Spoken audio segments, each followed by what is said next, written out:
Hi,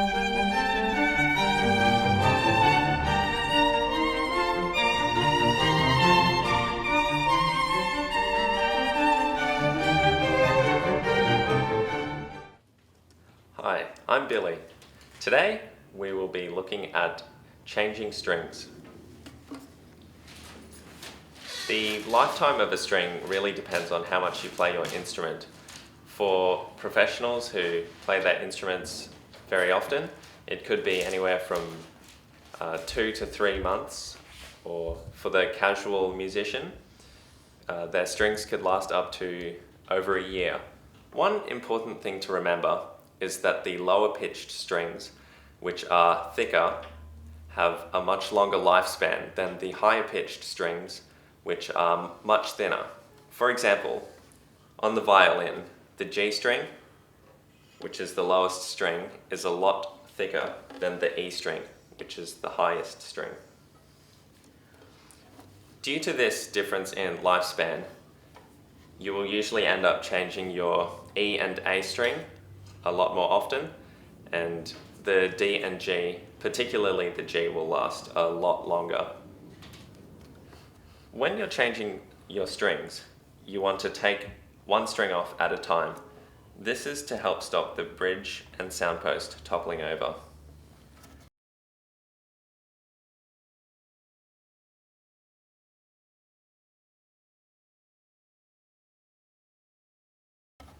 Today, we'll begin with the G string. Start by slowly loosening the peg by winding it towards yourself and pulling on the string. Once the string is off, you can grab your new string and put the ball end in the tailpiece, making sure it is secure, and then taking the other end of your string and threading it through the hole in the peg, leaving a little tail of a few millimeters coming out the other side of the peg. Twist the peg away from yourself, and this is where it can be a little tricky. So you have to put the string on the right hand side of the hole, do one rotation, then move it over to the left hand side of the hole. This is so that the string locks onto the peg and doesn't unravel. Continue to tighten the peg and raise the pitch up to the desired level. Today we're using the Maestro strings, which are our own brand of strings. They're a great all-round set of strings and quite economical. Next is the D string. So we're just going to do the same thing again. Next is the A string. Now this is a bit different because the loop that you make will have to be on the opposite side. So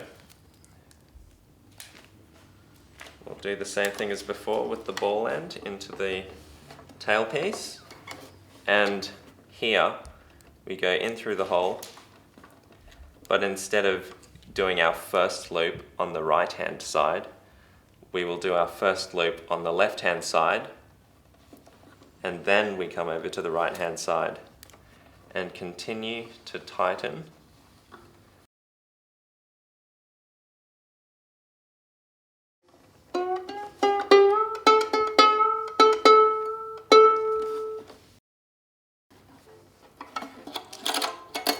Next, the E string, the final string.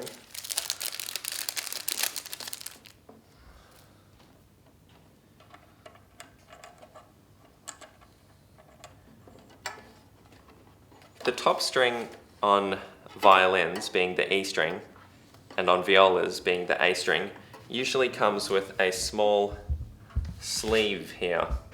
Now this is to help stop the string cutting into the bridge as it is the thinnest string. The position of the protective sleeve should be approximately 1/3 to the bowing side of the bridge and 2/3 to the tailpiece side of the bridge. This is so that there is less of a risk of your bow hitting the sleeve as you play your instrument.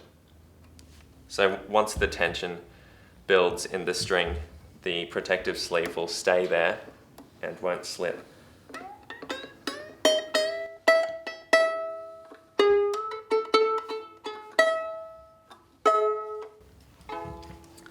That's how you change a set of strings.